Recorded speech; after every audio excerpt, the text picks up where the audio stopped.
कल बिहार की सड़कों पर भारतीय जनता पार्टी के कार्यकर्ताओं को दौड़ा दौड़ा कर पीटा गया।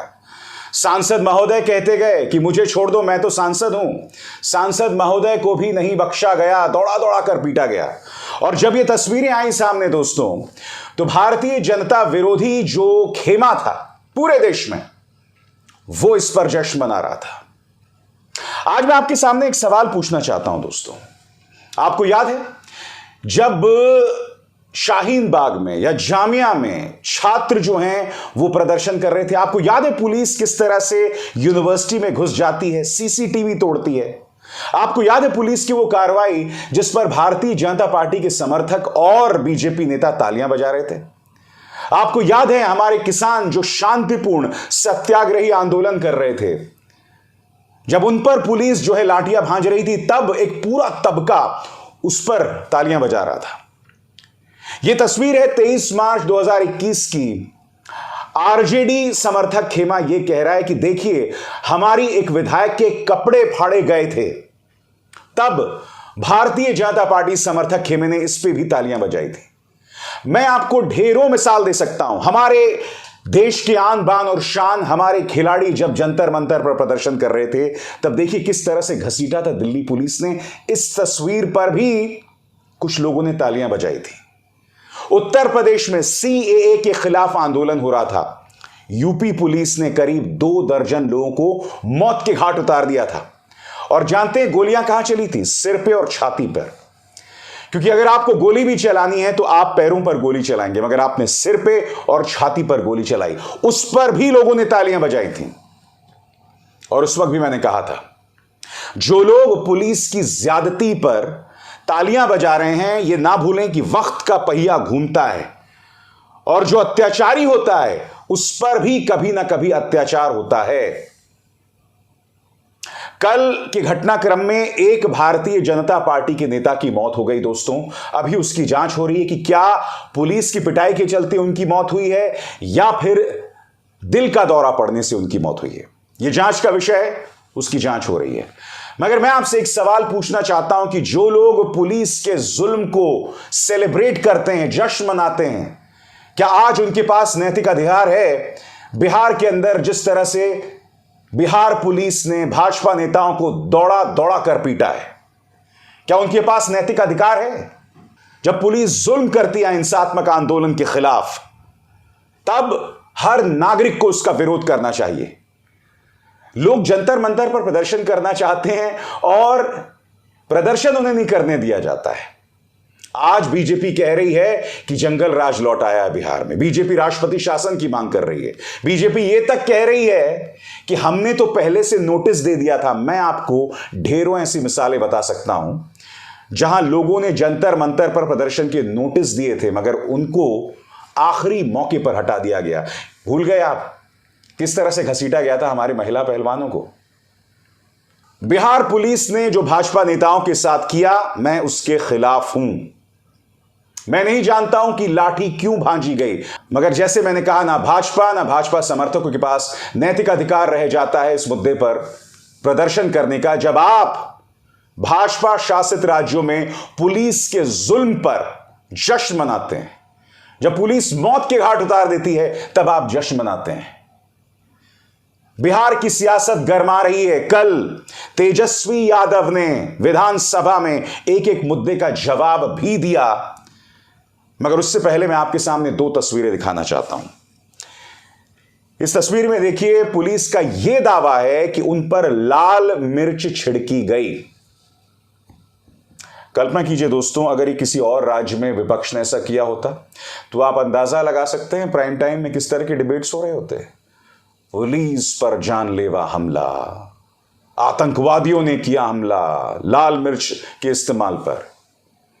और बात यहां नहीं रुकती। आपके सामने यह है भाजपा के एमएलसी जीवन ने यह तक कहा है, हम बिहार में आग लगा देंगे। आरजेडी के कई हैंडल्स उनके इस बाइट को वायरल कर रहे हैं जिसमें वो आग लगाने की बात करते हैं।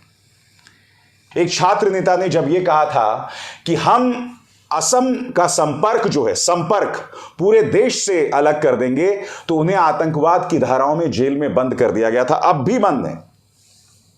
तो ये जो एमएलसी हैं जीवन, जो बिहार में आग लगाने की बात कर रहे हैं, उसके बारे में भाजपा के नेताओं का क्या कहना है?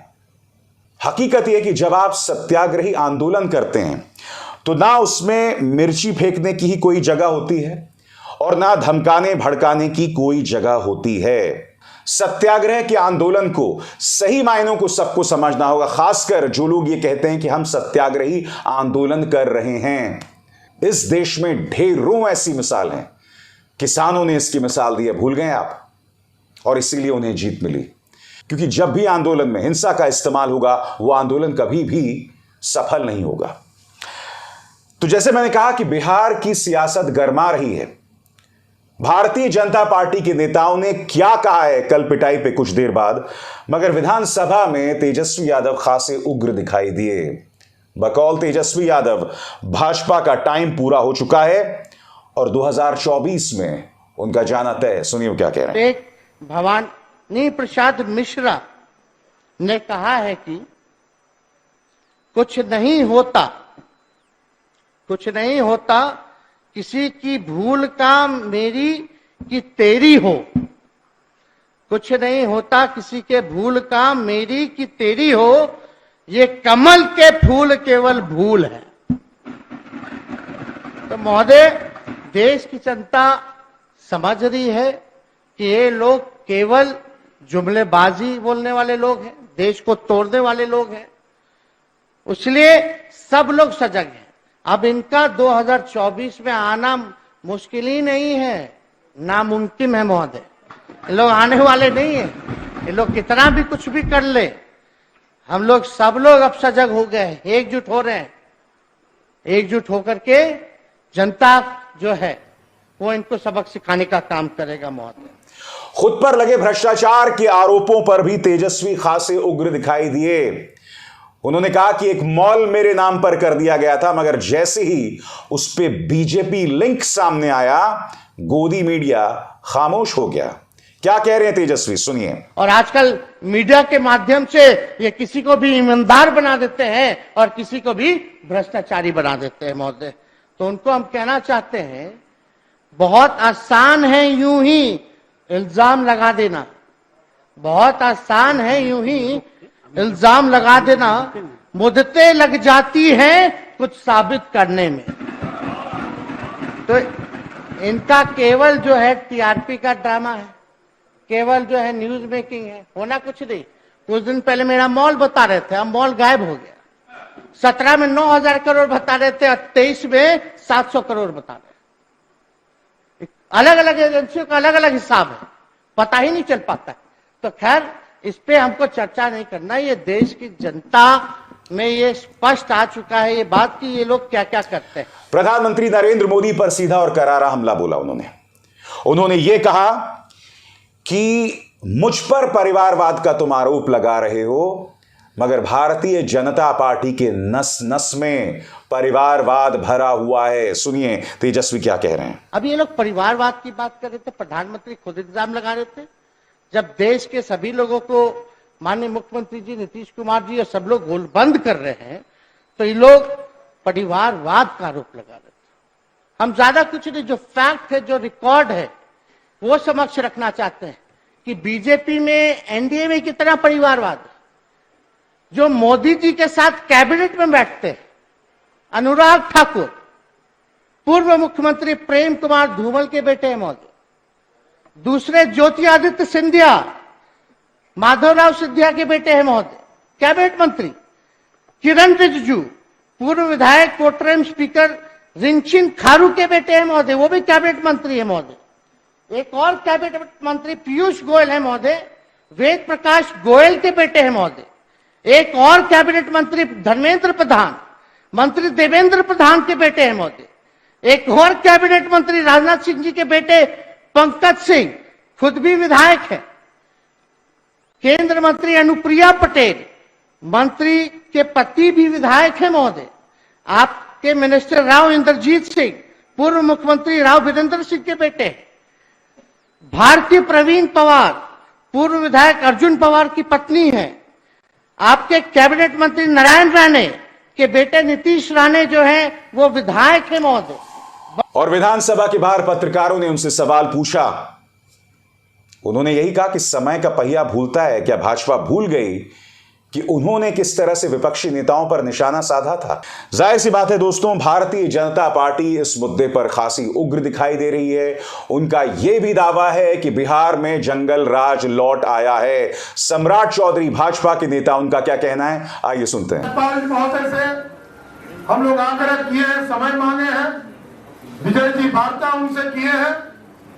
जैसे ही गवर्नर साहब बिहार आते हैं उनसे मिलकर भी एक डेलीगेशन मिलकर उनको पूरी जानकारी हम देने का काम करेंगे। साथ ही साथ विधानसभा में और विधान परिषद में जब 11 बजे दोनों सदन खुलेंगे तो सरकार से जवाब भी मांगेंगे कि आपने लाठी क्यों बरसाई।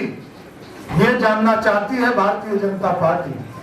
हम तो शांति से, हमने एक सप्ताह पहले ही सूचना दिया था बिहार प्रशासन को कि गांधी मैदान से चलकर विधानसभा मार्च हमारा अभियान होगा। रास्ता हम लोगों ने बताया कि हम जो है डाक बंगला चौराहा होते हुए आएंगे। कोई रोक नहीं लगाया गया, कोई 144 नहीं लगाया गया, कोई सूचना नहीं दिया गया, कोई सूचना हम लोगों को नहीं दिया गया। इसके बावजूद हम लोगों पर लाठियां चलाने का काम नीतीश और तेजस्वी की सरकार ने किया। मैं एक बात स्पष्ट कर दूं, मैंने बार बार कहा है कि पुलिस की ज्यादती को कभी भी जायज नहीं ठहराया जा सकता, मगर जो लोग सत्याग्रह के नाम पर हिंसा की बातें करते हैं उनका भी समर्थन कभी नहीं किया जा सकता। पुलिस की ज्यादती पर दोहरे मापदंड नहीं हो सकते। सिर्फ इसलिए कि आप भाजपा समर्थक हैं इसलिए आप उनकी पहले की ज्यादतियों का समर्थन करेंगे, जहां पुलिस गोली चलाती है, लोगों को मौत के घाट उतार देती है, उसका भी समर्थन करेंगे, मगर इस लाठीचार्ज पर आप आंसू बहाएंगे, आपके पास नैतिक अधिकार नहीं रह जाता। मैंने उस वक्त भी उस ज्यादती का विरोध किया था और आज भी जिस तरह से भाजपा के कार्यकर्ताओं पर लाठीचार्ज किया है, मैं इसकी भी आलोचना करता हूं। यह भी नहीं होनी चाहिए थी, मगर हमें इस बात पर गौर करना पड़ेगा कि वो मिर्ची फेंकी गई या नहीं फेंकी गई। क्या भाजपा समर्थकों ने भड़काया? नंबर 1। नंबर 2, क्या वो हिंसा की बातें कर रहे हैं जैसा कि एमएलसी जीवन का वो वीडियो वायरल हो रहा है? ये तमाम तथ्य हैं जिन पर गौर करने की जरूरत है। बिहार गरमा रहा है और आने वाले दिनों में राजनीति और भी ज्यादा उग्र होने वाली है। इस मंच पर उसकी तमाम बारीकियों, तमाम पहलुओं पर हमारी निगाह बनी रहेगी। अब विशार शर्मा को दीजिए इजाजत। नमस्कार। स्वतंत्र और आजाद पत्रकारिता का समर्थन कीजिए, सच में मेरा साथी बनिए। बहुत आसान है दोस्तों, इस ज्वाइन बटन को दबाइए और आपके सामने आएंगे ये 3 विकल्प, इनमें से एक चुनिए और सच के इस सफर में मेरा साथी बनिए।